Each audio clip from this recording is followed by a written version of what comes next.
Hi friends, welcome to cinema lover. இன்றைக்கி நம்ம பார்க்கக்கூடிய படம் சீடிங். இது வந்து ராபர்ட் லைட்ஸல்ங்கிற வந்து படத்தை டைரக்ட் பண்ணியிருக்கிறாரு. ஹீரோவை வந்து ஸ்காட் ஹேசிங்கிறவர் பண்ணியிருக்கிறாங்க. ஹீரோயினா கேட்டுங்கிறவங்க பண்ணியிருக்கிறாங்க.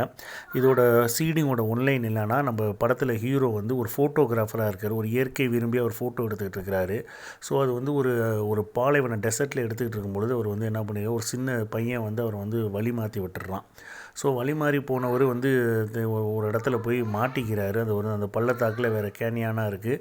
அந்த இடத்துல எங்கேயும் போகிறது அவருக்கு வழி தெரியல. ஸோ இன்றைக்கி நைட்டு எங்கே தங்கிட்டு ஒரு இடத்துல போயிடலாம் அப்படின்னு அவர் தேடும்போது ஒரே ஒரு வீடு லைட் எரிஞ்சிக்கிட்டு இருக்குது. ஸோ அந்த வீட்டுக்குள்ளே போகிறாரு. ஸோ அந்த வீட்டில் வந்து தங்குறாரு. அன்னைக்கு night our தங்குறாரு.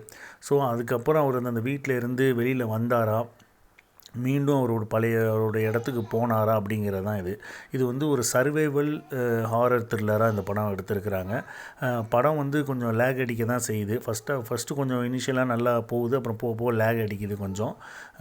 But camera work சூப்பராக இருக்குது. இந்த படத்தில் வந்து கேமராமேனை வந்து நம்ம கண்டிப்பாக பாராட்டி ஆகணும். படத்தோட கேமரா வந்து ஒர்க்கு சூப்பராக இருக்குது. கேமராக்குன்னே இந்த படத்தை ஒரு தடவை நம்ம பார்க்கலான்னு தோணுது. மற்றபடி இதில் வந்து ஸ்ட்ராங்கான அடல்ட் கண்டென்ட் இருக்குது. ஸோ இந்த படத்தை ஃபேமிலியோடு பார்க்காதீங்க. மீண்டும் ஒரு வீடியோவில் சந்திக்கிறேன். தேங்க்யூ.